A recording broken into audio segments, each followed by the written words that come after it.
بسم اللہ الرحمن الرحیم۔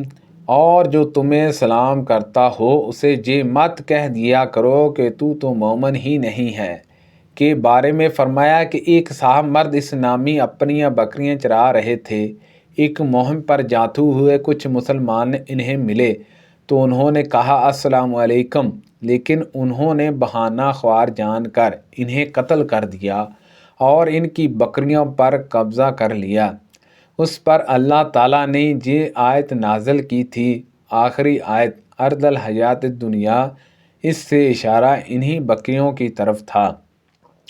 بیان کیا کہ حضرت ابن عباس رضی اللہ عنہما نے السلام انہوں نے مروان بن حاکم بن عاص کو مسجد میں دیکھا۔ بیان کیا کہ پھر میں ان کے پاس آیا اور ان کے پہلو میں بیٹھ گیا۔ انہوں نے مجھے خبر دی اور انہیں زید بن ثابت رضی اللہ عنہ نے خبر دی تھی کہ رسول اللہ صلی اللہ علیہ وسلم نے ان سے یہ آیت لکھوائی، مسلمانوں میں سے گھر بیٹھے رہنے والے اور اللہ کی راہ میں اپنے مال اپنی جان سے جہاد کرنے والے برابر نہیں ہو سکتے۔ ابھی آپ یہ آیت لکھوا ہی رہے تھے کہ ابن ام مکتوم رضی اللہ عنہ آ گئے اور عرض کیا، اللہ کی قسم یا رسول اللہ صلی اللہ علیہ وسلم، اگر میں جہاد میں شرکت کر سکتا تو یقیناً جہاد کرتا۔ وہ اندھے تھے۔ اس کے بعد اللہ نے اپنے رسول صلی اللہ علیہ وسلم پر وحی اتاری۔ آپ کی ران میری ران پر تھی۔ شدت وحی کی وجہ سے اس کا مجھ پر اتنا بوجھ پڑا کہ مجھے اپنی ران کے پٹھے پھٹ جانے کا اندیشہ ہوا۔ آخر یہ کیفیت ختم ہوئی۔ اہل مدینہ کو جب مکہ میں ابن زبیر رضی اللہ عنہما کی خلافت کا دور تھا، شام والوں کے خلاف ایک فوج نکالنے کا حکم دیا گیا۔ اس فوج میں میرا نام بھی لکھا گیا تو ابن عباس رضی اللہ عنہما کے غلام اکرمہ سے میں ملا اور انہیں اس صورتحال کی اطلاع کی۔ انہوں نے بڑی سختی کے ساتھ اسے منع کیا اور فرمایا کہ مجھے حضرت ابن عباس رضی اللہ عنہما نے خبر دی تھی کہ کچھ مسلمان مشرکین کے ساتھ رہتے تھے اور اس طرح رسول اللہ صلی اللہ علیہ وسلم کے خلاف ان کی زیادتیوں کا سبب بنتے تھے۔ پھر تیر آتا اور وہ سامنے پڑ جاتے تو انہیں لگ جاتا اور اس طرح ان کی جان جاتی یا تلوار سے غلطی میں انہیں قتل کر دیا جاتا۔ اس پر اللہ تعالیٰ نے یہ آیت نازل فرمائی، بے شک ان لوگوں کی جان جنہوں نے اپنے اوپر ظلم کر رکھا ہے جب فرشتے قبض کرتے ہیں، آخری آیت تک۔ اس روایت کو الیاس بن سعد نے بھی ابو السعود سے نقل کیا ہے۔ نبی کریم صلی اللہ علیہ وسلم نے عشاء کی نماز میں رکوع سے اٹھتے ہوئے سمیع اللہ لمن حمیدہ کہا اور پھر سجدے میں جانے سے پہلے یہ دعا کی، اے اللہ عیاش بن ابی رباح کو نجات دے، اے اللہ سلمہ بن ہشام کو نجات دے، اے اللہ ولید بن ولید کو نجات دے، اے اللہ کمزور مومنوں کو نجات دے، اے اللہ کفار مضر کو سخت سزا دے، اے اللہ انہیں ایسی قطع سالی میں مبتلا کر جیسی یوسف علیہ السلام کے زمانے میں قحط سالی آئی تھی۔ لوگ آپ سے عورتوں کے بارے میں فتویٰ مانگتے ہیں، آپ کہہ دیں کہ اللہ تمہیں ان کے بارے میں وہی فتویٰ دیتا ہے، آخری آیت تک۔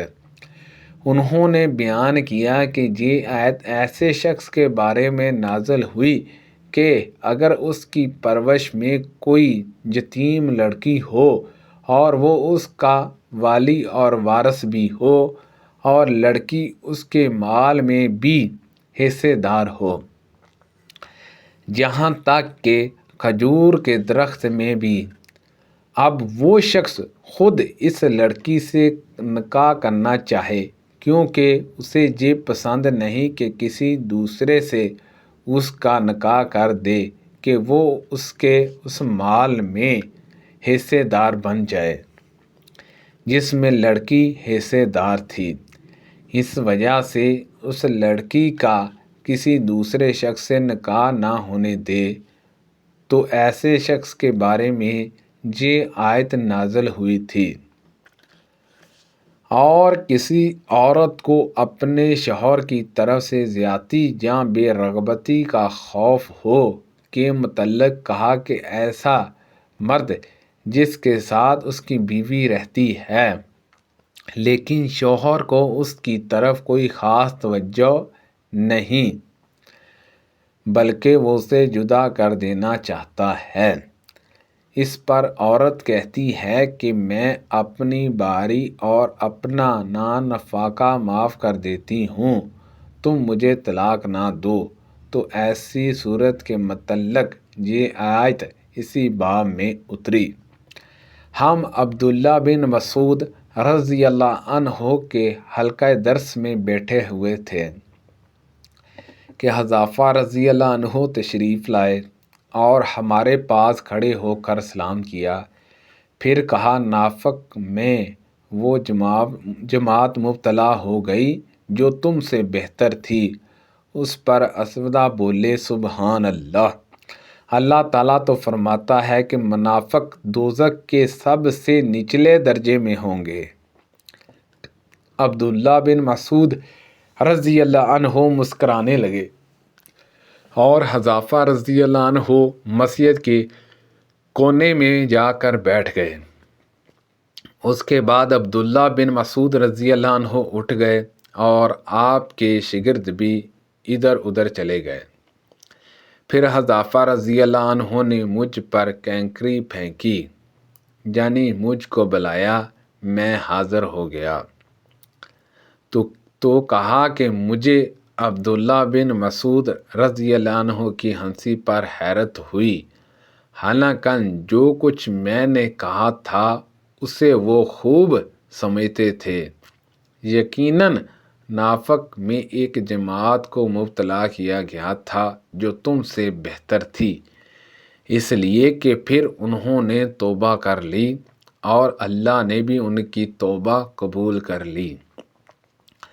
نبی کریم صلی اللہ علیہ وسلم نے فرمایا، جو شخص یہ کہتا ہے میں یونس بن متی سے بہتر ہوں، اس نے جھوٹ کہا۔ ایک سفر میں ہم رسول اللہ صلی اللہ علیہ وسلم کے ساتھ روانہ ہوئے۔ جب ہم مقام بیدہ یا ذات الجشح تک پہنچے تو میرا ہار گم ہو گیا، اس لیے رسول اللہ صلی اللہ علیہ وسلم نے اسے تلاش کروانے کے لیے وہیں قیام کیا اور صحابہ رضی اللہ عنہما نے بھی آپ صلی اللہ علیہ وسلم کے ساتھ قیام کیا۔ وہاں کہیں پانی نہیں تھا اور صحابہ رضی اللہ عنہما کے ساتھ بھی پانی نہیں تھا۔ لوگ ابو بکر صدیق رضی اللہ عنہ کے پاس آئے اور کہنے لگے، ملاحظہ نہیں فرماتے عائشہ رضی اللہ عنہا نے کیا کر رکھا ہے؟ اور نبی کریم صلی اللہ علیہ وسلم کو یہیں ٹھہرا لیا اور ہمیں بھی، حالانکہ جہاں کہیں پانی نہیں ہے اور نہ کسی کے پاس پانی ہے۔ حضرت ابو بکر صدیق رضی اللہ عنہ میرے جہاں آئے، نبی کریم صلی اللہ علیہ وسلم سر مبارک میری ران پر رکھ کر سو گئے تھے اور کہنے لگے، تم نے نبی کریم صلی اللہ علیہ وسلم کو اور سب کو روک لیا ہے، حالانکہ جہاں کہیں پانی نہیں ہے اور نہ کسی کے ساتھ پانی ہے۔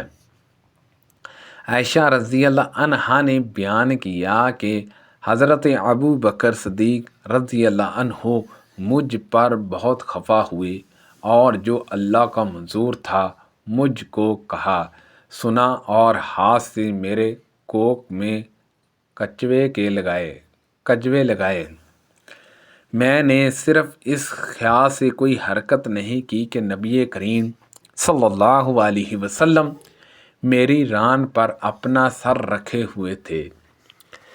پھر نبی کریم صلی اللہ علیہ وسلم اٹھے اور صبح تک کہیں پانی کا نام و نشان نہیں تھا۔ پھر اللہ تعالیٰ نے تیمم کی آیت اتاری تو سعید بن حضیر نے کہا کہ آل ابو بکر یہ تمہاری کوئی پہلی برکت نہیں ہے۔